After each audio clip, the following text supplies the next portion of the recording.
Hi guys, it's Xenia. Welcome back to my channel. So in today's video, I have a pretty requested video because I feel like ever since I started making perfume videos, I've gotten requests to do these types of videos. I feel like people love perfumes that I hate videos even more than perfumes that I love videos. There's something about it, which I totally get because I feel that way too. These in particular are not perfumes that I hate anymore, but they did start off that way. So basically these perfumes are perfumes that when I bought and I smelled them as like a first impression, I was like, I do not like that. Some that I even hated right off the bat. And then I started wearing them one day and it just kind of like clicked. And then from that point on, they've been like my absolute favorites. So that's basically what this video is. Usually when I buy a perfume, I'm always like pretty dead set right off the bat if I like it or not. I just need to smell it a couple times and you know, I'm very black and white. Like I either hate it, I either love it. But then there are some perfumes where I start off like completely hating them and then they become like my favorites somehow. So that is basically the theme with the perfumes that I'm going to share with you guys today. I started off absolutely despising these perfumes, some more than others, which I'm going to talk about. And I've actually made videos on these, and at first when I've hauled them, I would tell you guys like I hate these perfumes, and then now I include them in like some of my most used perfumes videos. With that being said, I know because I'm on YouTube and I'm basically showing all these products to you, I am allowed to change my mind. Like everybody is allowed to change their mind. Before we get into it, please make sure that you are subscribed to my channel and turn your post notifications on, and let's get started. First of all, let's start off with the perfume that is probably the end-all be-all of perfumes I absolutely hated and I've been so vocal about on my channel. I literally dedicated a whole perfumes I hate video to this perfume. I've talked about it in countless videos, and I'm sure if you watch all my videos, you probably already know what's about to come out of my mouth, but Jessica Simpson Fancy. I cannot believe I am including this in a video that is perfumes I hated that I now love, because I never ever thought that this would be a love for me. I despise this perfume from the moment that I smelled it. I actually thought that I had gotten a bad one. I will say, I think the previous one that I got was a little bit off because this is a new bottle and it does smell a little bit better to me. So I think maybe that has to do with why I like this more. But still the scent is like pretty much the same. It's just something has changed. I don't know what. When I apply this now, I'm like, wow, like that actually smells really pretty. It's very sweet, but there's a freshness to it. Like it's a very light and easy to wear. If you're just getting into sweet perfumes and you don't like anything too cloying, but you like a little bit of sweetness, I think this is a perfect one. Because although it is like a caramel perfume and it's very sweet, there is an aspect of freshness to it. There's some pretty gorgeous fruits opening this fragrance up, so it does have a little bit of like a burst of freshness. And then it does kind of dry down to like an ambery, vanilla, mostly caramel type of scent. And it ends up becoming really creamy as it dries down on the skin. And this also lasts really well, and it wears really well. Like it just tends to kind of become like a skin scent over time, and it's super pretty. So I never in a million years thought that I would say anything positive about this perfume, considering how much trash that I have talked about. And you guys heard me talk all the trash about this perfume, so I can't believe I'm now coming out and saying I like this, but I like this. I don't know if it's exactly like a love. I definitely have other perfumes that I would put on top of this, but it's no longer in like that I hate, I would never wear scale. So that is Jessica Simpson Fancy. So enough talk about that. This next perfume is a perfume that straight up went from like a hate, not really hate, it's just I didn't really care for it. It didn't wow me or anything, so I just kind of like put it to the side and I never wore it until I finally did. And this has become a love. Like when I say a love, I mean like I wear it almost every day, this perfume. And it's also one of my husband's like all-time favorite perfumes on me. You guys would have seen that in my husband rates my perfumes video. Candy Yum Yum. I've talked about this a lot ever since I started liking it, but literally I have a whole haul I don't even remember. I think it was about a year ago that I purchased this perfume. And in that haul, when I first bought this, I told you, I was like, I don't really like this. The notes made it seem so sweet and like cotton candy and sugary, but it ended up being very fresh for my liking. And there is an element of freshness to this, yes. But I think I, along the way, started really loving the scent of guava. And I was like obsessed with any perfume that had guava in it.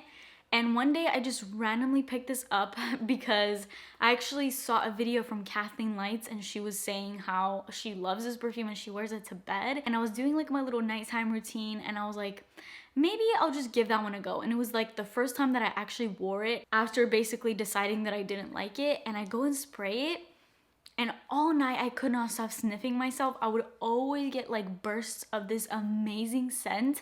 My husband was like buried in my neck, and he just kept telling me how good that I smelled like all night.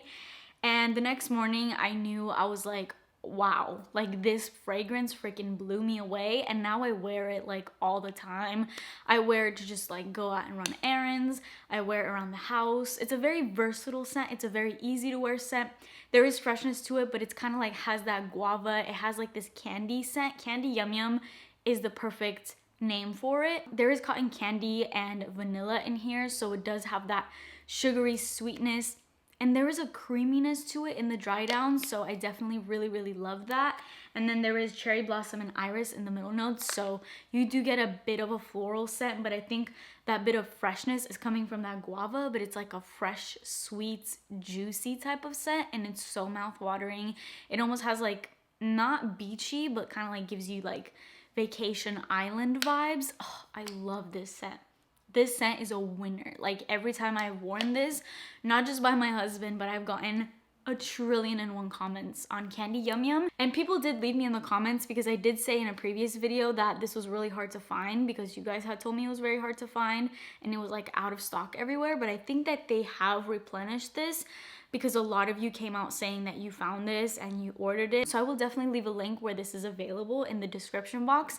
But in case you cannot find it, Floral Streets Wonderland Peony, which I recently have talked about in a few of my recent videos, that is an amazing dupe for this. So I just want to let you guys know, they both smell very similar, like almost 100% alike. They both have guava notes, they both have that cotton candy, so very similar. Just in case you can't find that, I guess that's a little bit of like a backup. So that is MAC Candy Yummy. Next up, let's talk about Baccarat Rouge 540. And I'm not just talking about Baccarat Rouge, I'm talking about all of the scents that have come out that smell like Baccarat Rouge, because we all know there's 1,000,001 dupes out there for this scent, because once this came out, people like flocked to it, and so many people wear this scent now. Like it's one of the most famous perfumes, I feel like. Celebrities are out here wearing this, models. It's literally all over Instagram. It's literally probably the most famous perfume. I don't think there's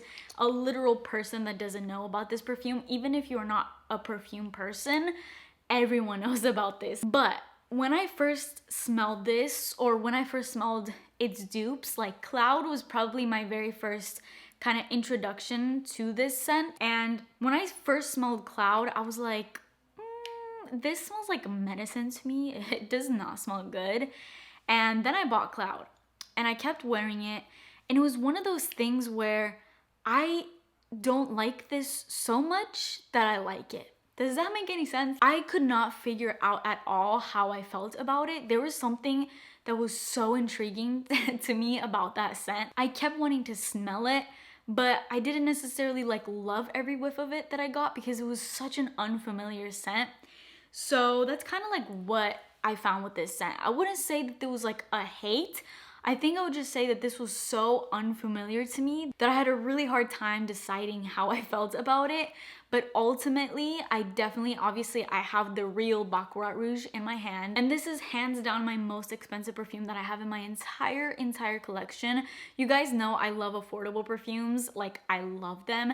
And I have like a 200+ perfume collection. So for me to actually go out and spend over $350 on a single perfume, that should tell you how much I love this scent and how much I value it. And I just think there is something to be said about how unique this scent is. Unfortunately, not so much anymore because so many people now wear this. I swear every time I'm outside, I can smell somebody that smells like Baccarat. Like I always tell the person that I'm with, like if I'm with my husband, my mom, like whoever, I'm like, oh my God, they're wearing Baccarat. Because that scent is literally everywhere I go. It's very, very sweet, but it has like this ozonic, strange vibe that is just, you cannot even begin to describe this scent. But it smells phenomenal. It really, really does. I think I still kind of get that medicinal kind of aspect to it, but it's really good at the same time. I don't know. I can't describe this for the life of me. I don't think anybody can. There is ambergris in here, and that note tends to smell different on everyone. So this is definitely a scent that you would have to spray on yourself and see how it reacts with you. And then this does have like a dry down of some cedar resin. So it has like kind of like a woody sort of dry down, and it is a unisex scent.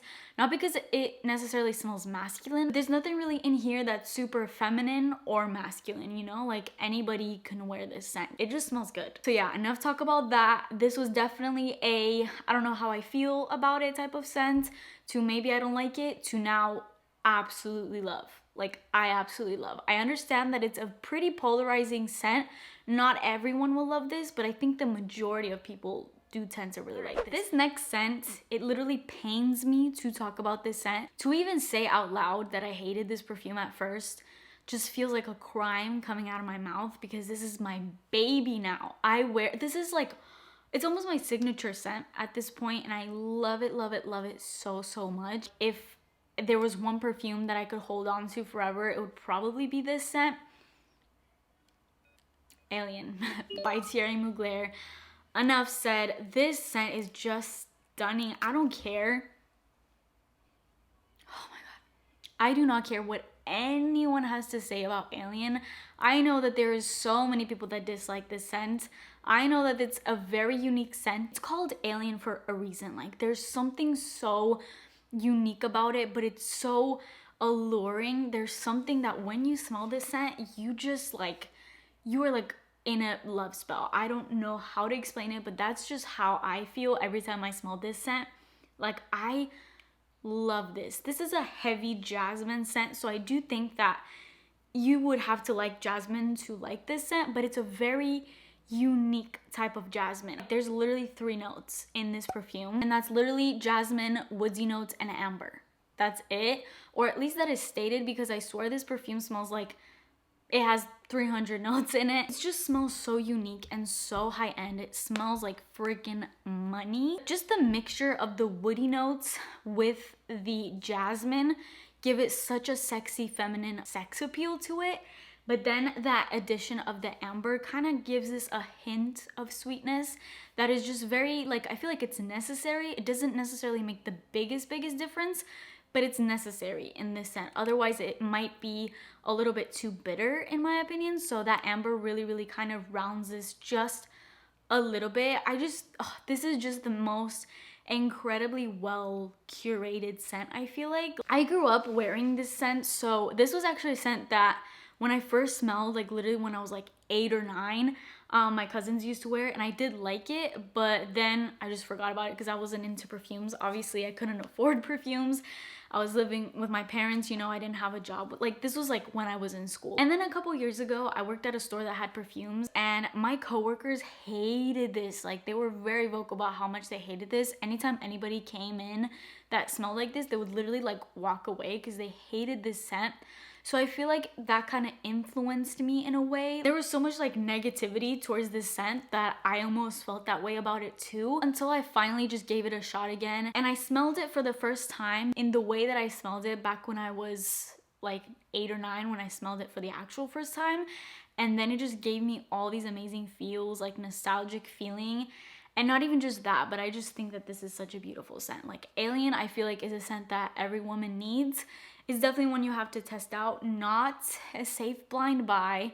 Most of Thierry Mugler's fragrances are not safe blind buys because they are so incredibly unique. So that is Alien by Thierry Mugler. All right, the next scent I actually don't have with me because it's one that I've been very much contemplating lately to buy, because I've been in and out of the stores smelling that scent a lot lately. and it has really made me want to finally pick it up. It's been a scent that I've contemplated if I liked it or not for so long, and lately every time I've gone to spray it out, I just love how it smells. So that is, it's not this. This is Angel Muse, but I'm actually talking about Angel. So Angel Muse is one of Angel's flankers, obviously, and this smells a lot different. It's the same but different. There's definitely a lot of differences and similarities between the two, but this is all I have as far as like Angel. But particularly I wanted to talk about just the original Angel Eau de Parfum, which is the star looking bottle. It's a beautiful, like stunning bottle. And that scent is another one, like when this came out when I was like 8 or 9 years old and my cousins were using it, they were also like interchangeably using it with Angel. I actually think they had an Angel like lotion that they would use all the time. It came in like this tub with like a star on it. I don't even remember, but it was so like beautiful and mesmerizing. And when I was 8 years old, I would just look at that and it was so like luxurious to me. I felt like I couldn't even touch it. Basically what I'm trying to say is like again, that's a scent that I grew up smelling. So when I smell it now, it always gives me so much nostalgia. And obviously I've said to you guys so many times that I hate patchouli, and that is like patchouli. Like it's a patchouli bomb of a fragrance. But believe it or not, there is not just patchouli in it. I think the patchouli dominates over all the other notes. And when I say all the other notes, I mean there is so many notes in Angel. I didn't even realize that until I started to finally kind of do some research on Angel. I thought that it was just gonna be like a simple composition and like patchouli was gonna be like the only note in the base because that was all I ever smelled. But look at the notes of Angel. There's a lot going on in it. I'm not even gonna read all of the notes in it, but I'm just gonna like pick out some that kind of stand out to me, which is cotton candy. I never knew that there was cotton candy in Angel. Coconut, that throws me off a little bit because I don't smell coconut. Caramel, there's blackberry, like there's a ton of berries in it. There's honey, there's a ton of florals, pineapple, like there's so many weird notes just thrown in, but it doesn't smell like literally any of these notes. Like Angel is so complex. You could be the most knowledgeable fragrance person out there and you would not be able to pinpoint what notes you're smelling in Angel because it's just like so well blended. But all that to say, I was very scared of Angel just because every time I would smell it, it would just be too much, and it's a very strong scent, like most of Mugler's scents are. It's a projection beast, it's a longevity beast, it's a beast in every single way. So you could easily like knock somebody out with that scent if you overdo it. But I love it, and I know that scent, I feel like Angel is probably the scent that gets the most hate from all of Thierry Mugler's scents, and I don't know why. I mean, I guess I do because it is so unusual. I used to be one of those people that didn't really love it, and now I just find it so incredibly unique, and I love the way that it smells. I think it does really well with my chemistry. So I'm actually very much looking into buying Angel here soon. Maybe I'll start off with like a little bottle or something to kind of ease myself into it, but that's a really beautiful scent. It also smells like money. It smells very rich. It's a feminine masculine scent. Does that make any sense? Like it's very feminine, but there's a hint of like roughness to it. So yeah. Next up, let's talk about a very famous scent, Pink Sugar by Aquolina. Believe it or not, when I first smelled Pink Sugar, I did not like it one bit. I've had Pink Sugar for ever. I don't even know how long I've had this scent for. Like it's just been a scent I've had in my collection for years. But believe it or not, when I first bought this, I actually didn't like it because I thought that it smelled too burnt. Like it almost smelled rotten to me when I first bought this scent, and I still kind of get a lot of that burntness in here. Like it definitely smells like sugar and cotton candy, but it's like burnt sugar. I do like it now. I really enjoy it. A lot of people love Pink Sugar. I know that it's a little bit of a basic scent, but it is pretty. It's very feminine in a very immature way. It's not the like sexiest, most mature scent ever, but it is a nice scent. I think I have actually been liking this scent a lot more once I started to kind of layer it, because this does layer really well with a lot of body mist, so I tend to add a lot of like fruity body mist to this scent, and that makes it just a little bit more fresh because this can be like a little bit cloying. If you don't like sweet scents, obviously you would hate this, but if you like your sweet scents, pink sugar literally smells like the color pink. Like pink sugar is just absolutely the perfect name for this scent. Straight up cotton candy.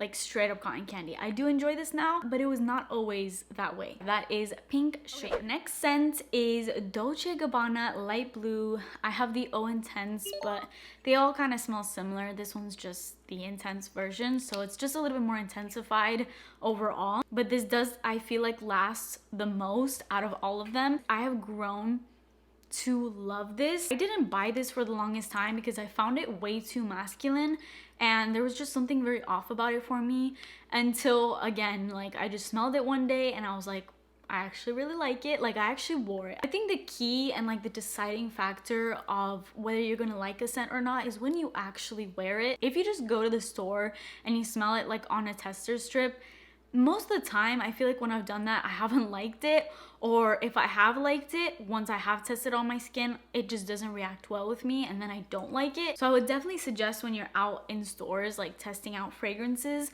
spray them on your skin, and before you even buy them, spray it on your skin and walk out of the store. Like go outside, because perfumes have this thing where they smell completely different outside when the wind is kind of like wafting and like just the natural smell of outside. And when that mixes with your scent, it can turn either really good or really bad. So this is one of those scents that was just so beautiful to me once I actually smelled it outside. Now this is like my staple summer perfume. Obviously, this is definitely a summer perfume. Like it smells like lemons on crack. It's very, very citrusy, but in not a cleaner product type of way. Like it's very perfumey at the same time, and it is so fresh that it could kind of lean a little bit masculine, or not really masculine, but just like unisex, you know, because it is so fresh. There's not really any sweetness in it. And then the very last perfume that I have is Chanel Chance Eau Tendre Eau de Parfum. I recently finally bought this fragrance, and this was one of those scents where I didn't hate it, but I was so not fazed by this scent at all. Like it was so boring to me, and I like more scents that are a little bit more complex, not super fresh. So this scent was just like everything that I didn't really like. It was just boring. It smelled like water to me. But again, once I gave this a chance and I wore it, I fell in love, which finally made me buy this scent. This is a very fresh scent, like fresh out the shower, perfect summertime scent. There's quince and grapefruit in here, so it opens up very like mouth-wateringly fresh and kind of citrusy. It has some musk, so it has like a sweet sort of musky scent to it. And overall, it's just very fresh. There's jasmine in here, which I really love, and rose, but it's like watery florals, if that makes sense, like freshly rained on florals. Very modern is what I'm trying to say. It's not dated or anything like that. Not what you think of most Chanel perfumes, because I do find most Chanel perfumes to be very dated and just smell just way too mature for my liking. This is definitely not. Like you could be a teenager, you could wear this. You could be any age and you could wear this, because you just smell so like flirty and pretty. Like it's a pretty scent. So yeah, I really enjoy this now. Obviously I finally bought it, so that is Chanel Chance Eau Tendre the Eau de Parfum. So that is it for this video. I hope you guys liked it. Please let me know your perfumes that you started off hating that you now love, because I just find that so interesting and it's so fascinating to me. So definitely leave yours in the comments down below. But that is it for me today. Please subscribe to my channel if you have not already, and I will see you guys in my next video. Bye.